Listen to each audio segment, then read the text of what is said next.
Hello and welcome back to the podcast. Okay, so for this episode, I will be talking about Titanic, but the the main focus will be Titanic, but the episode could technically be called White Star Line because, yeah, I went down a rabbit hole last night, and I started. Okay, there was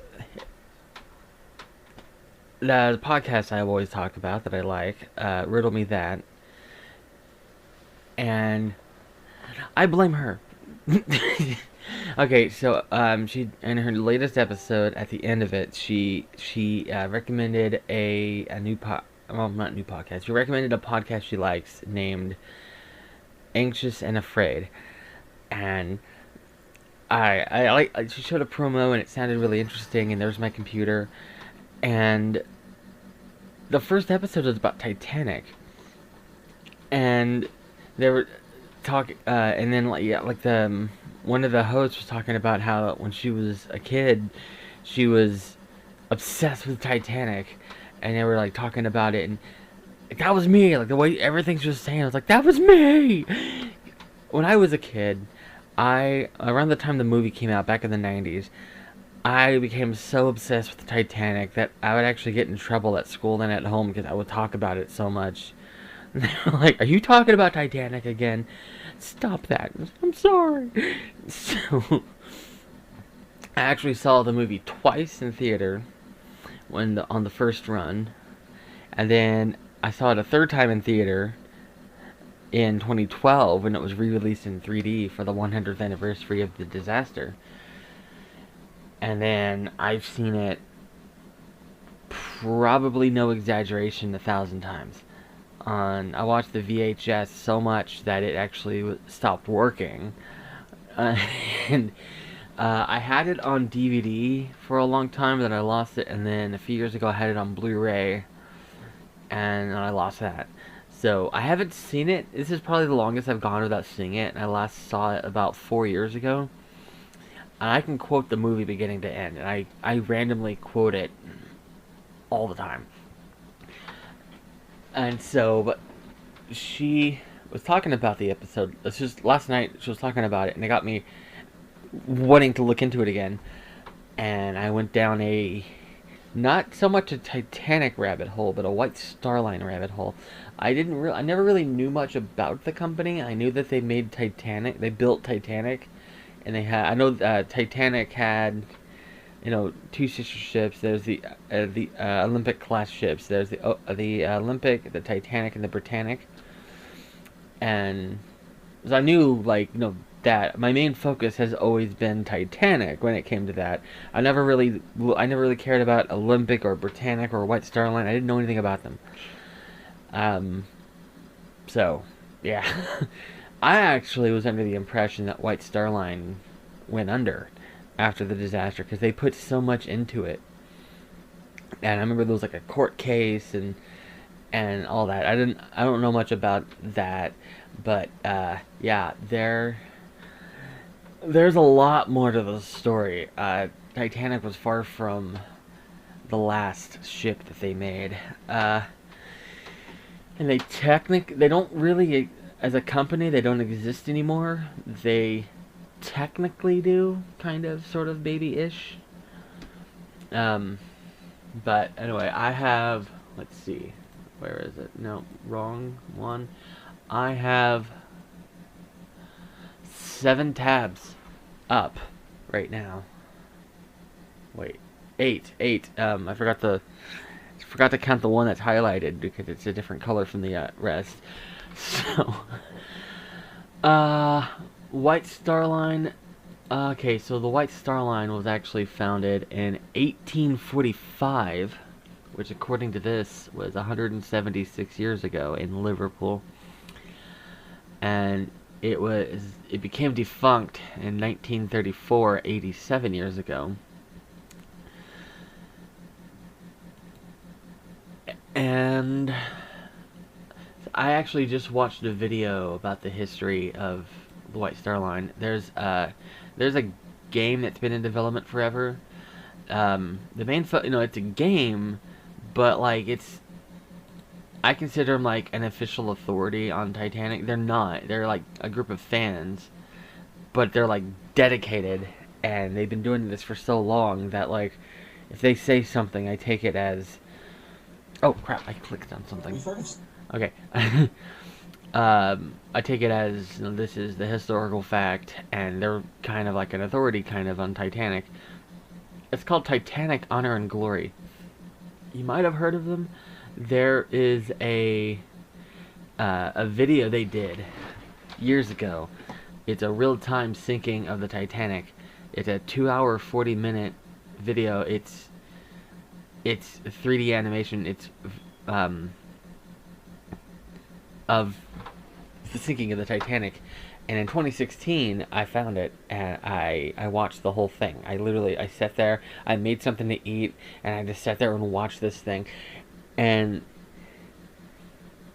yeah, it really, like, I spent my whole life studying Titanic, and I know a lot about it. I don't know everything. I'm not going to say, oh, I'm an expert. But like, eventually, I went away from Titanic. I'm not as into it as I was, but I was like really into it. I read like everything I could find on it, and I see every time now, like even now, like if I see a video as like something Titanic, Mysteries of Titanic, I'll like, oh cool, hey, look, and I'll watch it. Most of them I know, but I watched this video back in 2016, and it really kind of put the disaster into perspective, kind of, because like you know, when you think of the Titanic disaster, you can think of like the whole thing all at once. But when you watch it in real time, like the first couple hours are really slow and boring. Like it's the video starts with the iceberg hitting the ship, but then like nothing happens for like the longest time. It has like text on the bottom of the screen. It says, at 11:45, Captain Smith orders the engines to shut off, or whatever. Like that's probably not even like accurate, but that's what it does with the whole video. It says like at this time this happens, and so it's like it's informational. Also, it teaches you what's going on, and like it actually gets really interesting like at the end, like the last few minutes. Because like I said, it's very slow, very very slow. Because again, it's a big ship. It took 2 hours and 40 minutes to sink, and yeah, like the last few minutes, it actually gets terrifying. And it's because it's so slow that the ending is terrifying. Because when it starts to rise, and then like the back of it starts to rise, and then it does the famous thing where it breaks in half. And then within a matter of a couple of minutes, it's underwater and it's gone. And so, like the people imagine being on board. I was thinking that as I was watching it the first time. I watched it again today. I actually fell asleep watching. It's been a long day, and I was like, I'm gonna watch this But yeah, I imagine being on it. Like you're like, oh, this is sinking slow. We have plenty of time. And then all of a sudden, you're in the water and the ship is gone. It makes it more terrifying when you realize how quick the ending was. Yeah, like that's just something I always thought. Like whenever I saw that, I was like, literally, like my blood went cold. Like that was terrifying to watch. It's like, yeah. But yeah, there's that Titanic Honor and Glory. They're the ones that did that. It started years ago as a crowdfunded game. I'm looking in the About section. Yeah, Titanic Honor and Glory is a virtual reality PC game project set aboard a complete recreation of Titanic, utilizing Epic Games' Unreal Engine 4. It's currently a work in progress. They've been working on it for years. It actually, here on YouTube, it says join November 15th, 2012. So that's 9 years ago, almost 9 years ago. 8 years technically. But it's almost 10 years ago, basically. They've been working on this. But they want to get it just right. They occasionally do updates. Like, actually, let's see. When was the most recent video? 5 months ago. But yeah, like they... Oh, and then they released a game called Britannic Patroness of the Mediterranean on Steam, I saw that. I looked into it. They actually release periodically. They release demos, like free demos of what they've done so far. You can like walk around like a certain area. Like obviously the entire ship isn't available in the demo, but they'll give like a small area to show like here's the progress we've made and what the game looks like, and they're free, obviously because they're demos. And I heard that when I was doing the research earlier, I saw that they made a game about Britannic. Um, and I'm thinking, oh, it's a free game. I'm gonna go look into it, and then it's not. It's $15, which makes sense. It's kind of like how, well, probably not the exact same way, but when Nintendo was, they were taking forever working on Breath of the Wild, back when it was still called Zelda U by the fans, because Nintendo wanted to get it right to hold fans over. They did the HD port of Wind Waker and then like the Twilight Princess and all these games that's kind of hold fans over and to bring in money or whatever. And I think that's what the Britannic game is. It's because they stopped the crowdfunding, and I think they released this game to like raise money to make it make the big game they want to make. And when I get paid, I plan on buying it because I saw the trailer and it looks amazing. Basically, what they did with Titanic, they did with the Britannic. Which, now that I think about it, why did it take them 10 years to do Titanic, but then they rushed? I don't know. I just know that they did it, and it's available, and it looks amazing. But let's see. They have a website with a store and everything. I'm actually going to link to the website and the YouTube. Oh, they have a Twitter. I should have probably known that. Well, the Twitter account isn't loading. I don't know if it exists. Let me look on my phone. Because I just looked on the computer. I clicked the link on the computer. It says something went wrong. Try again. So open Twitter. Let's see. What was it? Titanic, Honor, and there it is. Honor and Glory. There's the official account for Titanic, Honor and Glory. Don't know why it didn't load on here. It's probably my computer. Oh, Titanic Animations. Oh, okay, there is another YouTube channel that I watched a little bit ago called Titanic Animations. And they do, well, as the name suggests, Titanic animations. But I don't think they just do that. They focus on that. But I watched a real-time sinking of the Lusitania, which is really interesting. Because around the time that I started to get out of Titanic, I was like, if I like this, what else would I be into? And I started looking at other ships, and Lusitania was just 2 years after that. So I jumped from Titanic to Lusitania very briefly. I didn't get nearly as obsessed with that as I did with Titanic, but I read everything I could find at the time, and I liked it. It was interesting, and I knew enough about it that I kind of knew what to expect in the animation. And again, it was like watching the Titanic sinking in real time. It kind of like I put it in perspective because I knew. The U-boat shot a torpedo, which was what sunk it, but I always knew there was a second explosion. I always thought it was right then, like it exploded, and then like a minute later it exploded again. And because I know they later talked to the person in the U-boat who shot it, and he's like, I only shot once. I don't know why there was another explosion. So like it didn't happen right away, and I'm like, wait. This is inaccurate. There's not a second explosion. It happened later, like when the ship is underwater. It's like mostly underwater, and then you hear boom, boom. And then a text came up saying survivors described hearing explosions inside the ship when it went under. Oh, see, I didn't know that. And they have a Facebook page. I'm looking, Titanic, Honor and Glory, and this one loads. And they actually posted back in January 31st, like a week ago. The late great Jack Eaton shares his experience driving the wreck of the Titanic, which he calls the highlight of his career. Oh, so the guy passed away. And then on January 29th, we are deeply saddened to hear the passing of John Eaton.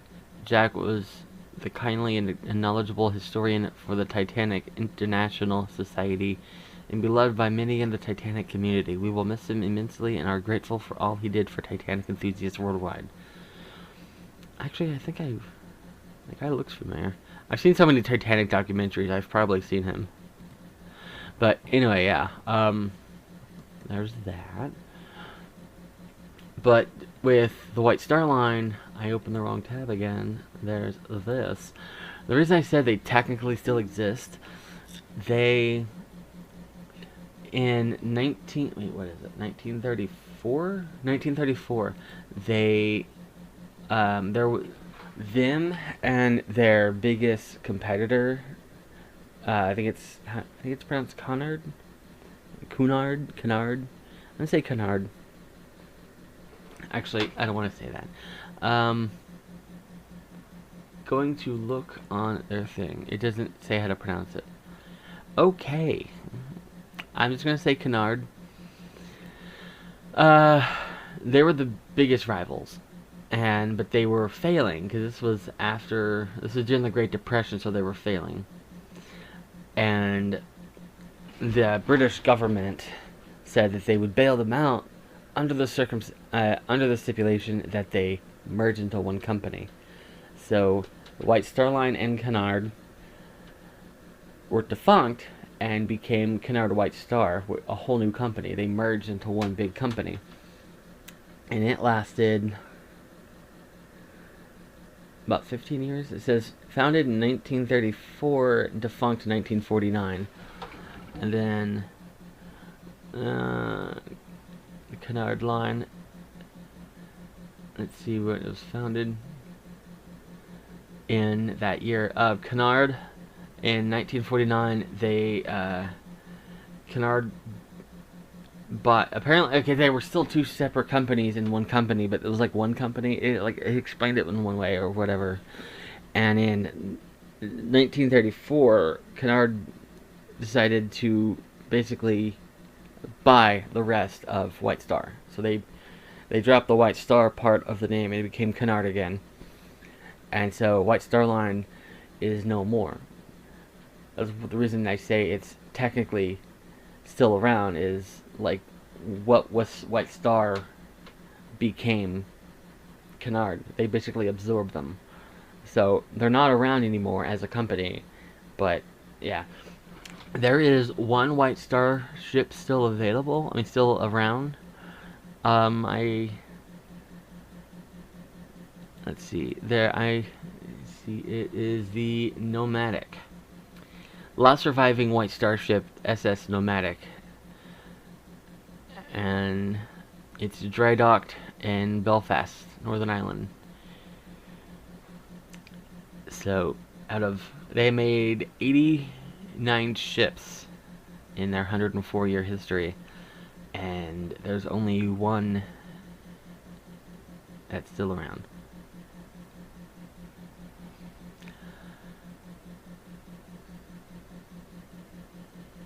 And then this is kind of cool. The White Star flag is still raised on all Cunard ships and on the Nomadic every year on April 15th in memory of the Titanic disaster. So that's cool that they still honor that.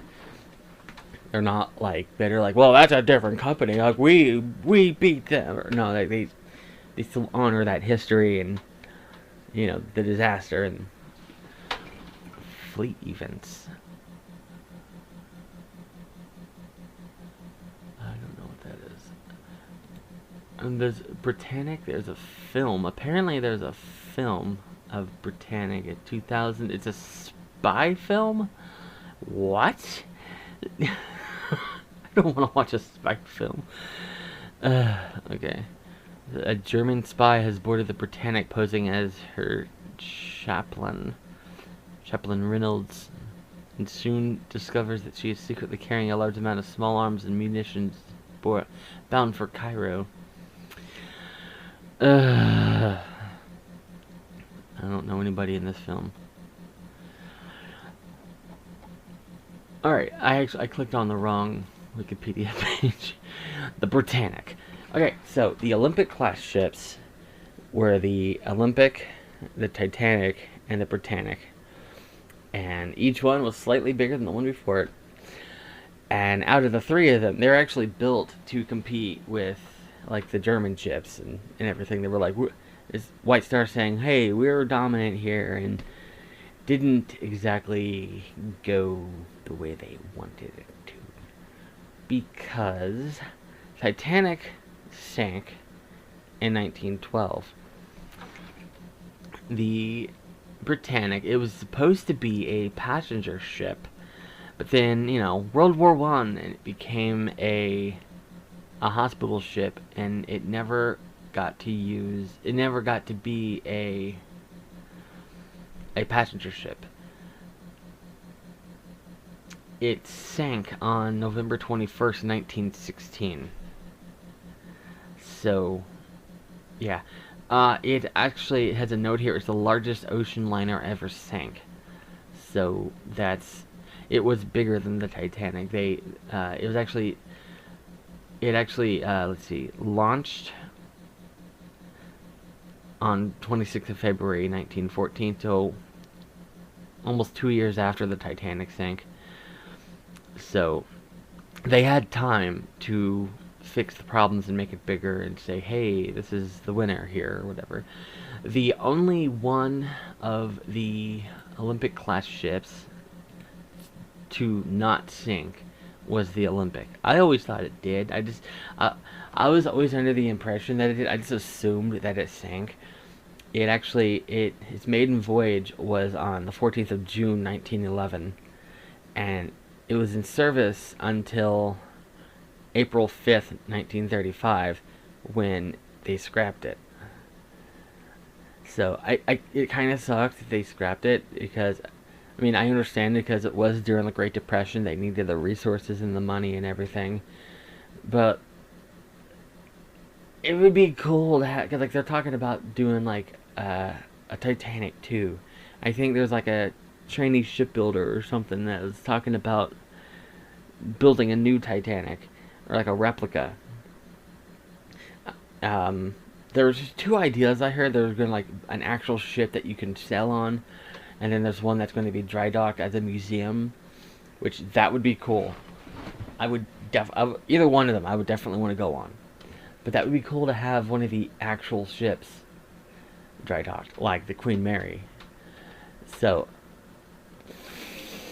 that would be something I would want to see. And I don't know if they're going to do it. They keep saying, actually, I have the Titanic one pulled up. Titanic.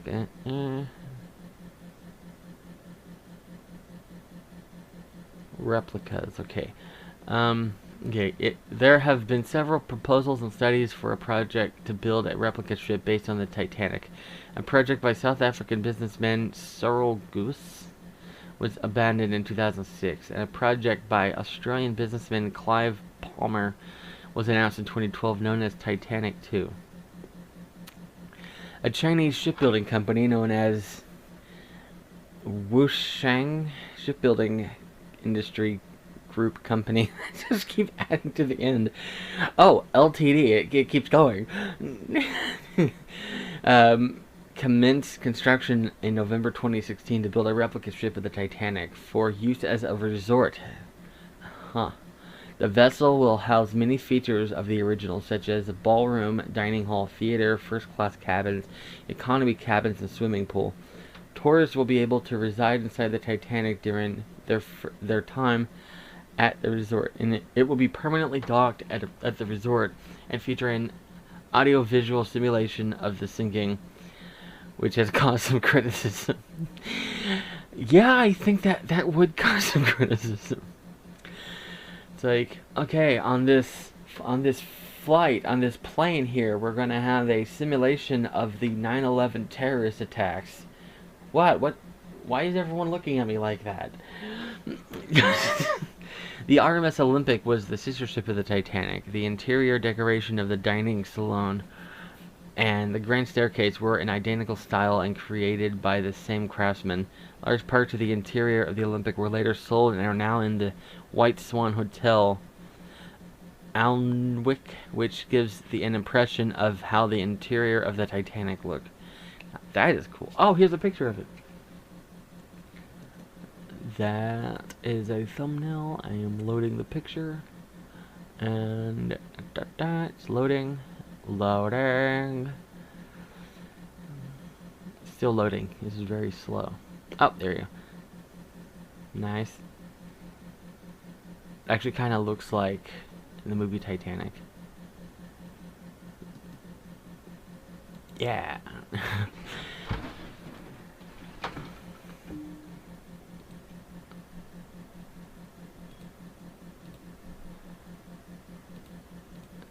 Alright, so I kind of want to talk about the movie for a little bit. It's one of my favorite movies, like I said. I can quote the whole thing. I think two of my favorite lines from the movie is, there's... All the while I feel I'm standing in the middle of a crowded room screaming at the top of my lungs and no one even looks up. And then there's, I put the diamond in the coat. I put the coat on her! I say that one all the time. And then I'll randomly say the first one. But yeah, like that movie, there's actually I saw it, there's a sci-fi original movie called Titanic 2. And yeah, when I first heard of it, I thought it's supposed to be like a sequel to the James Cameron movie. But no, it's about a ship called Titanic 2.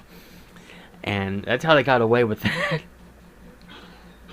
And in it, it's basically what you would expect. It's kind of like what I was just reading of the replicas, and they wanted to set sail and all that. And there's a maiden voyage, and it has like modern electronics, radar, and all that. So it's a replica, but with, modernized where it needed to be. And the reason it's a sci-fi original movie is because I haven't seen it in like 10 years, so I don't remember exactly what happened, but there's kind of like the whole global warming thing where there's like the ice shelf is falling and there's like a big one fell and it caused a tsunami. It caused like a tidal wave filled with icebergs and it hits the ship. So instead of one iceberg hitting the ship, you get a tidal wave plus a bunch of icebergs, and it flips the ship like Poseidon. And it was really bad, but it's sci-fi original movie bad, not actual movie bad. Sci-fi original movie bad is actually really fun. I love sci-fi original bad. I watched it like 3 times. I can't quote anything from it, but I did see it 3 times. Alright, let's see. Oh, here it is. Titanic 2 film. And now it's not loading. Oh, now it's loading. Titanic 2. Titanic 2, also titled Titanic 2. First time it's Roman numeral, second time it's the number 2. Is a 2010 drama disaster film written, directed by, and starring Shane Van Dyke, and distributed by The Asylum. I was wrong. It's not sci-fi original. Despite the title, it is not a sequel to the 1997 film. But it is a mockbuster of it. It was released direct-to-TV in Australia on 7th of August 2010. It premiered on Sci-Fi. That's why I thought it was a sci-fi original. On Sky in the UK and in Ireland on 9 August. It was released on 25 August in the United States. The film is set on a fictional replica Titanic. It sets off exactly 100 years after the original ship's maiden voyage to perform the reverse route. But global warming and the forces of nature cause history to repeat itself on the same night, only with the more disastrous and deadly scale. And yeah, that's Titanic 2. Who's Shane Van Dyke? Is he related to Dick Van Dyke? Let's see. Loading the page. Oh, His grandfather is Dick Van Dyke. His father, oh no, his great uncle is Jerry Van Dyke. Okay, that is cool. What movies has he been in? He was on Diagnosis Murder. Oh, I love that show. I haven't seen it, and I haven't seen it anywhere. Like, you can't find it anywhere. He was he was on The Bold and the Beautiful. He was in it looks like he's been in a lot of independent films. He was in a Hallmark Channel original movie titled Murder 101.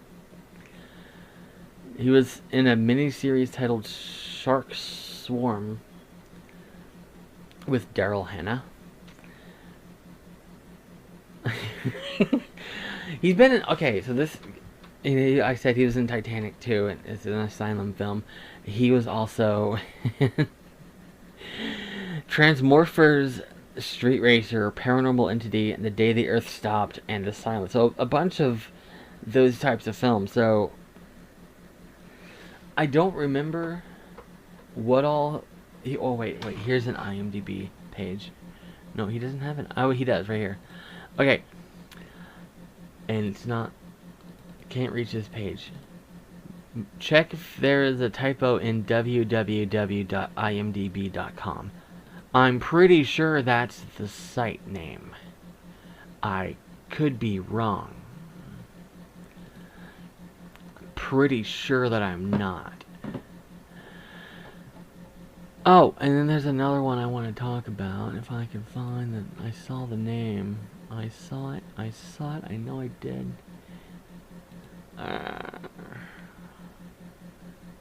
And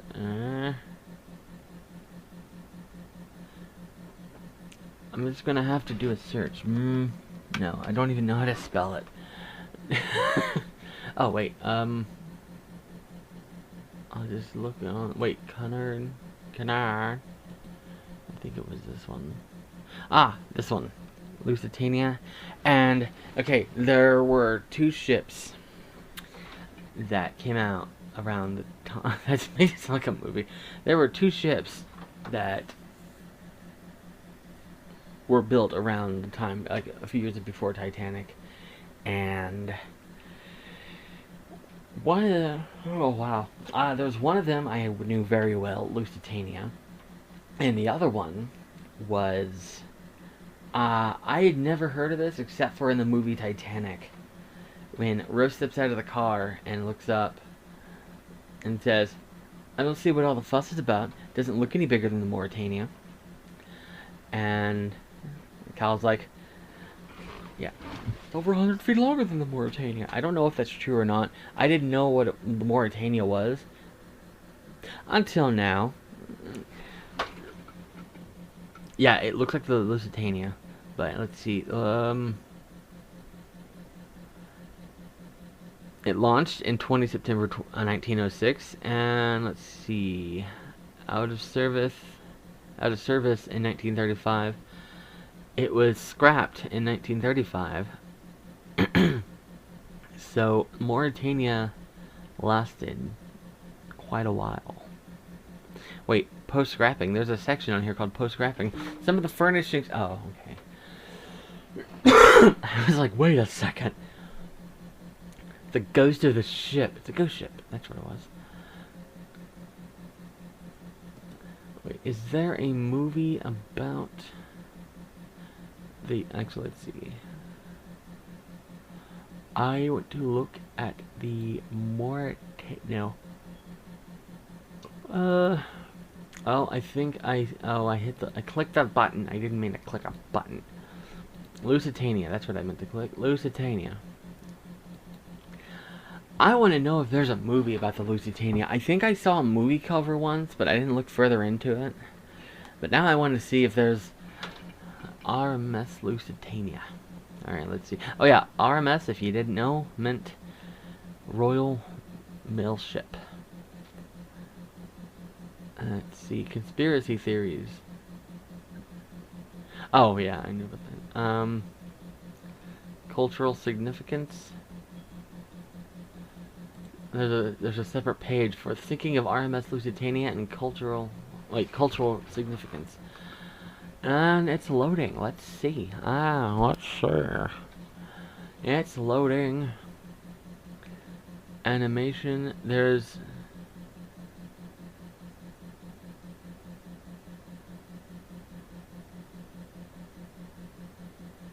What? Oh, in 1918, there was an animated film titled The Sinking of the Lusitania. At 12 minutes, it was the longest animated film on record at the time.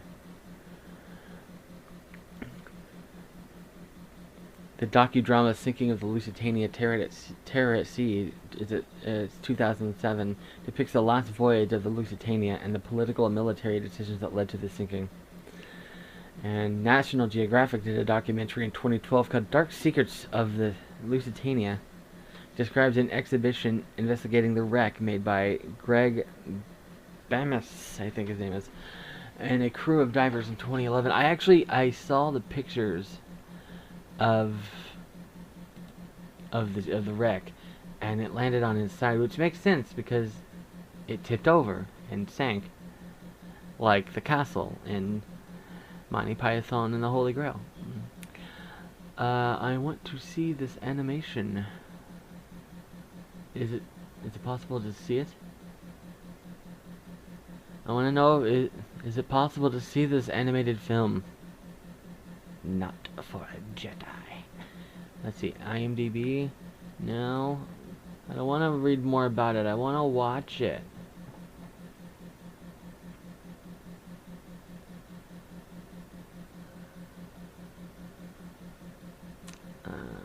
Wait, distributed by Universal.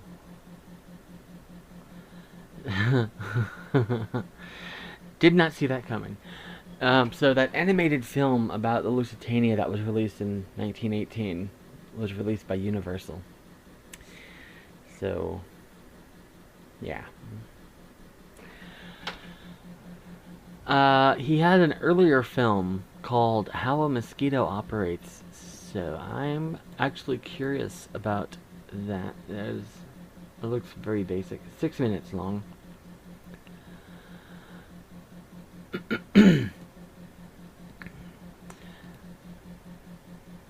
Cultural. Let's see. Anthropomorphic sinking, investigation, safety, and parable disasters. There is something I want to talk about in here. I don't know. I don't see it here on the. I don't see anything on the navigation on the Titanic page. There's a lot of conspiracies and controversies surrounding the Titanic.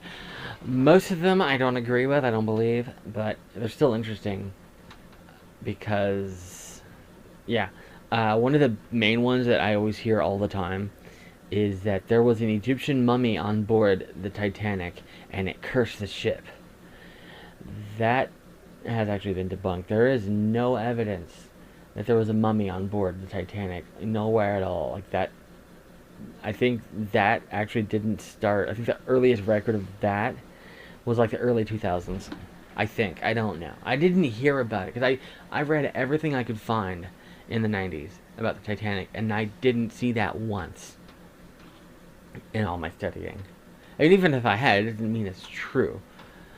So, and then another one, and this one has some evidence, but I'm still like, I don't know, is that the Titanic and the Olympic were switched. There's this famous incident where the Olympic actually collided with another ship, and there's pictures of the wreck, and it got damaged, and they repaired it. And there was theories that the two ships were swapped for some reason. I think insurance reasons or something like that. And what I mean by evidence is there's older pictures of the Titanic, like while in construction, and the word Titanic is it's painted on the side of the ship, and you like match it up with like the portholes and stuff. But then later at launch, the word is in a different location. So, like, it moved somehow. Like, they repainted over it and wrote the Titanic over Olympic. And then there's also comparable things where, like, because the two ships, like, they're sister ships, they're, like, designed similar, but they're not identical entirely. There are differences. And, you know, if you look at, you just look at the two ships, like, oh, they look identical. But if you look at the little tiny, like, little details, you see, oh, the Titanic has this and that, and the Olympic has this and that. But then, like, at launch, you look at some of the pictures at launch, and not only is the word Titanic moved, it has some of the features of the Olympic that only the Olympic had. And I just thought that was interesting. But then there's a lot of people that say that doesn't prove anything, and so I'm just reporting what I see. I'm not saying, hey, this is what's true, you better believe it. So, I don't know. I just work here. Wait, no, that's habit.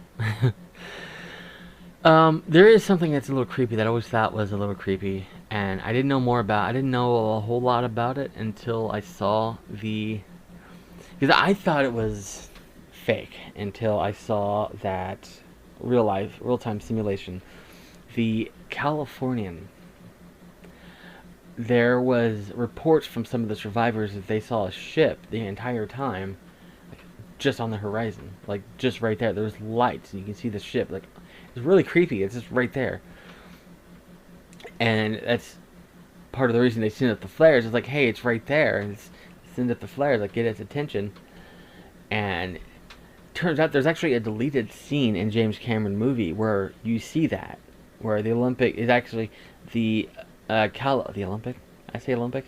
The Californian is actually visible in the James Cameron movie, and I never, like I said, I've seen it 1,000 times. I never noticed it there, and then I watched a video where, like, somebody pointed it out. It's the reason that, like, they left it in because it's, you know, it's factual. It was actually there, but there was a deleted scene where it actually shows the Californian. There's the wireless operators were trying to contact them because everyone could see the ship was right there, and let's see, I want to get the exact words. The operator said something. It said, like, leave me alone, I'm trying to sleep, and turned the wireless off. I wasn't reading that. I was quoting it from memory. I'm trying to find what it sound.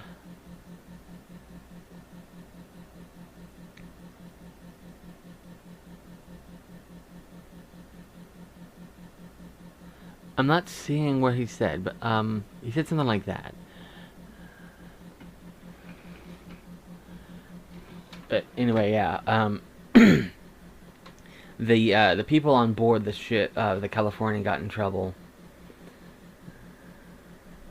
because they were within sight. They could have helped, and they didn't do anything. And that I'm gonna see what happened to the Californian. I'm look on their Wikipedia page. I can't imagine it went. Wait. Let's see. The Californian was launched on the 26th of November 1901, and fate, sunk by German U-boats 9 November 1915 off the coast of Greece. So, yeah, they were sunk. It's like karma got back. Wait, let's see. Sinking of Titanic.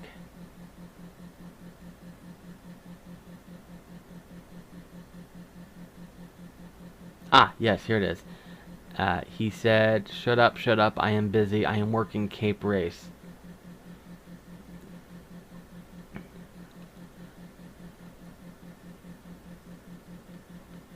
I thought he said something about going to sleep, but I don't know. But aftermath, the public knowledge grew of the Titanic disaster. As public knowledge grew of the Titanic disaster, questions soon arose about how the disaster occurred, as well as if and how it could have been prevented. The United States Senate inquiry into the sinking of the RMS Titanic started April 1912. They didn't waste any time. The day the Californian arrived unnoticed in Boston, initially the world was unaware of her and her part in the Titanic disaster. On the 22nd of April, the inquiry discovered that a ship near Titanic had failed to respond to the distress signal. The identity of the ship was unknown. The next day, a small newspaper in New England, the Clinton Daily Item, printed a shocking story claiming that Californian had refused aid to Titanic. The source for the story was Californian's carpenter, James McGregor, who stated that he had been close enough to see Titanic's lights and distress rockets. By sheer coincidence, on the same day, the Boston American printed a story sourced by Californian's assistant engineer, Ernest Gill, which essentially told the same story as the Daily Item. Lord Captain also spoke with Boston area newspaper in a Boston Traveler article dated 19th of April. Lord claimed that his ship was 30 miles from Titanic, but in a Boston Post article dated 24th of April, he claimed 20 miles. He told the Boston Globe that his ship had spent 3 hours steaming around the wreck site trying to render assistance, but Third Officer Grove later stated that the search ended after 2 hours at 10:40. When reporters asked Lord about his exact position the night of the disaster, he refused to respond, calling such information state secrets. So yeah, he tried to lie to get his way out of it. Let's see, I'm scrolling down to see what happened to him. I don't know. Probably nothing good, but yeah, I'm kind of jumping all over the place. I had intent. Actually, at the beginning of this, I said this is going to be a White Star Line episode, not a Titanic episode. And I have mostly focused on Titanic, which that's what my main focus was growing up. But like White Star Line was actually interesting. The in the movie, Bruce Ismay, he's the one. It's like she's the largest moving ship. She's the largest moving man-made object in all history. The way he says it, yeah, that's Bruce Ismay. He's the one who jumped onto the lifeboat at the end. Thought no one would see him. Yeah, he actually got criticized for that. He saved himself, but actually. I did learn something. I always thought the same thing. He got criticized for all of that, and he was a coward for jumping ship. But in doing this research for this episode, I found that it wasn't entirely true. It was a smear campaign. He stayed on the ship as long as possible and helped a lot of people get off. He actually saved a lot of people. But then he got on a lifeboat. So, and then he was actually seen as a hero when he got back, because a lot of passengers said he personally saved my life. But he had an enemy who really didn't like him at all, and he used the fact that he survived the Titanic to smear his name. And to this day, there's a lot of people that are like, Bruce Ismay, meh, I don't like him, that guy's a coward. It's because of a smear campaign. So, there's that. But he's not the one that started White Star Line. His father, Thomas Ismay, also didn't start White Star Line. I don't remember the name of the person who did, but White Star Line, it started out as a small shipping thing, and then it was failing. It was about to go under, and then Thomas Ismay purchased it and brought life back into it. It was like, I think, in the 1860s. And that's when life came back to it. And then in 1902 or something like that, Thomas Ismay passed away, and his son took over, Bruce Ismay. And that's when he was more innovative than his father. Because his father had, he was innovative. He wanted to further the shipbuilding thing, and he changed the whole shipbuilding, whatever. His son Bruce furthered that, and yeah, I am on the wrong page. I was scanning, trying to find something. What's this? Shane Van Dyke. Oh, yeah, because I opened his IMDb. Let's see. Known for Titanic 2 and Chernobyl Diaries. I want to see his full filmography. His most recent one was Super Shark, 2011. And I'm looking through. Diagnosis Murder is his longest thing. Yeah, he doesn't. Wait, oh, he still works as a writer. Don't Worry, Darling is currently filming, and Into the Dark is a series that he wrote. Battle Dogs? I don't like the sound of that. As a director, he did Titanic 2 and Paranormal Entity. Producer, Don't Worry, Darling. Things, Wish Upon, Self, Entertainment Tonight, Archival Footage, Biography. I'm getting off topic. I was only reading his because he did the movie that has no connection to this at all. But yeah, this has been, it's been all over. It probably would have, if I had, I don't know. I was gonna start with a history of the White Star Line and work my way through, kind of like the video I just watched. There's a really good video that I watched by the Titanic Honor and Glory channel, where he talks about the history of the White Star Line. I'm going to put that in the show notes and in the description on YouTube. And I'm also going to include the real-time video. I highly recommend, if you have 2 hours and 40 minutes to spare, I highly recommend it. It is really interesting. It really changes your perspective on the Titanic disaster. And I'm also going to include the Lusitania real time. I'm gonna put as much into the show notes as I can, because I I did a really bad job with this. I was gonna do chronological, but again, the name of the show is The Digressor. I did digress a few times, and I also jumped around. Jump around, jump up, and get down. No. Okay. How many? I still have. Oh no, I have 8 tabs open. I started out with. Well, I have 9. I started out with 8. What's the new one? Sinking of the Lusitania. That's the new one. The animated film, not the actual. Not the actual thing. I kind of want to watch that. That's not related technically. I want to watch it. I might include that if I remember. There's more I want to talk about, but I don't know what I want to talk about. Olympic class ships. That was the original one. Let's see. Safety features, specifications, design, Rex, expedition, cultural heritage, tributes, and replicas. I'm gonna close that one. No, don't close that one. Thinking of. I don't know.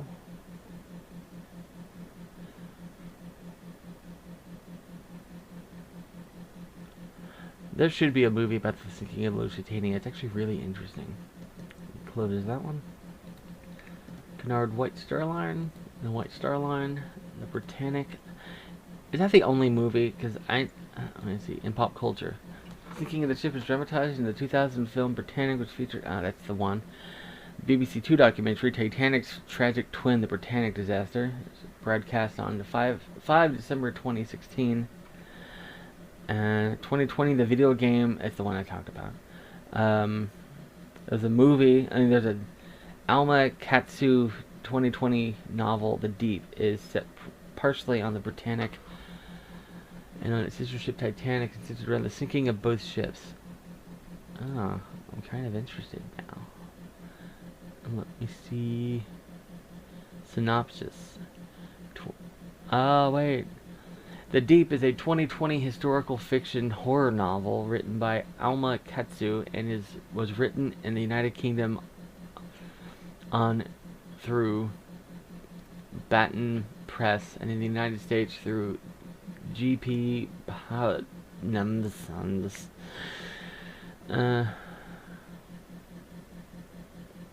Apparently she came up with the idea. I had clicked away. She came up with the idea for The Deep after viewing a documentary on a dive to the HMHS Britannic. Oh wait. Okay, so Olympic and Titanic were RMS. I forgot what HMHS means. I am going to wait for that to load. Alright, I'm going to see the... I want to read the deep now. I will include... preceded by the hunger.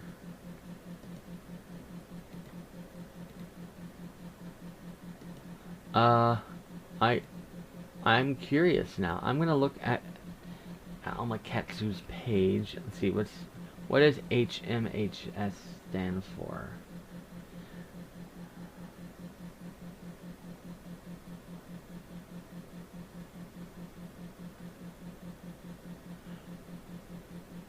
I don't see.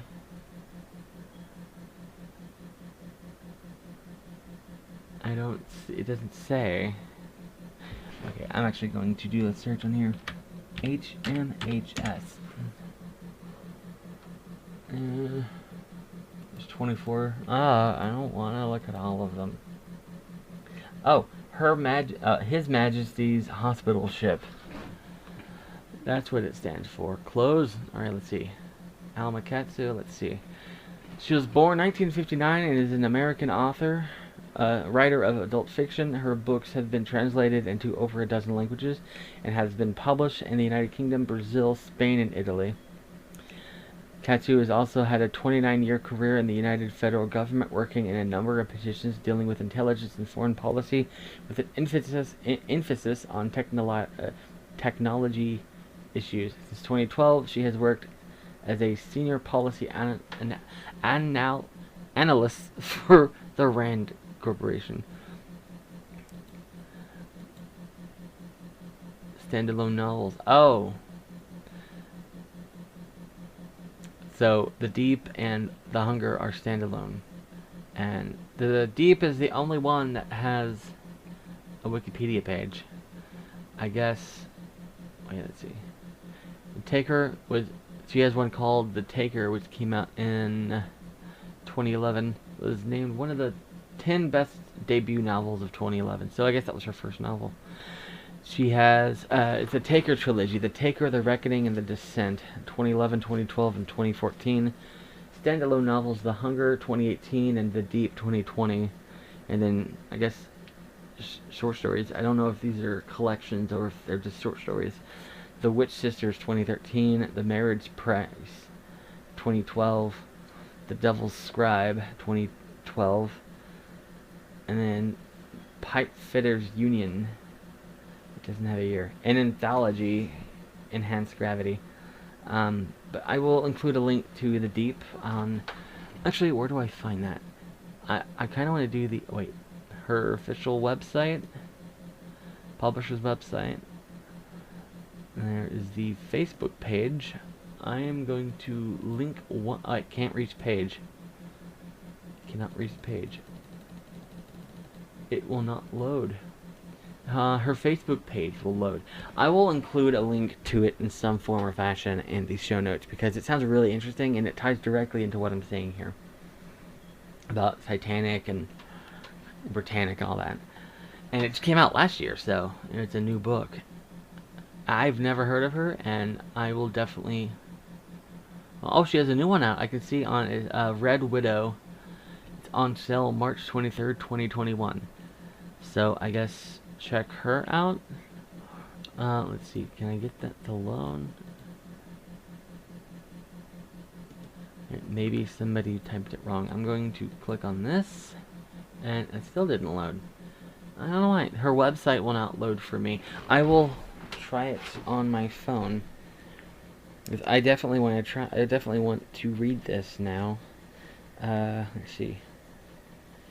Alma Katsu. Let's see. The Deep. Oh, there's the picture of the novel. That looks really cool. I'm going to tap on the novel and tap on the website, and here it is. It loads. Red Widow is featured on there. I am going to include that in the show notes.